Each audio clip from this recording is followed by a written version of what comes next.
સ્વયં સૈનિક દળ દ્વારા બુદ્ધ પૂર્ણિમાની ગુજરાત રાજ્યમાં જાહેર રજા જાહેર કરવા મુદ્દે કલેક્ટરને આવેદનપત્ર પાઠવવામાં આવ્યું હતું। ભરૂચ જિલ્લા કલેક્ટર કચેરી ખાતે સ્વયં સૈનિક દળના સભ્યો દ્વારા એક આવેદનપત્ર પાઠવવામાં આવ્યું હતું, જેમાં જણાવ્યા અનુસાર ગૌતમ બુદ્ધ કેવળ એક ધર્મના સંસ્થાપક નથી, પરંતુ તેઓ ભારતીય ઇતિહાસના એક એવા મહાનાયક છે જેમને જ્ઞાન, કરુણા, સમાનતા અને વૈજ્ઞાનિક દ્રષ્ટિકોણનો માર્ગ બતાવ્યો છે। તેમના વિચારોએ ભારતના કરોડો વંચિત અને શોષિત લોકો માટે મુક્તિનો માર્ગ ખોલ્યો છે। ત્યારે આ મહાનાયકની બુદ્ધ પૂર્ણિમાની રજા જાહેર કરવામાં આવે તેવી માંગ કરવામાં આવી છે।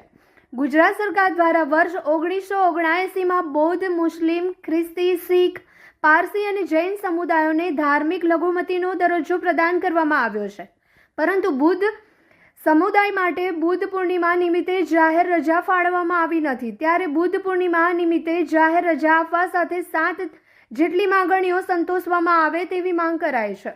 સરકાર શ્રી પાસે અમે એક આવેદન આપવા માટે આવ્યા છીએ અને અમારી માંગણી એવી છે કે ગુજરાત રાજ્યની અંદર બધા ધર્મોના લોકો માટે એમના ધર્મના દિવસની રજા હોય છે।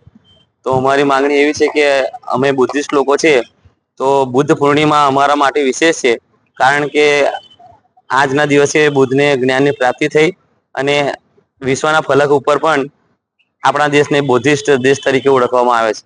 તો અમારી માંગણી સરકાર પાસે એટલી જ છે કે બુદ્ધ પૂર્ણિમા અમારા બુદ્ધિસ્ટો માટે વિશેષ છે, તો આ બુદ્ધ પૂર્ણિમાની રજા પણ હવે જાહેર કરવામાં આવે, બસ।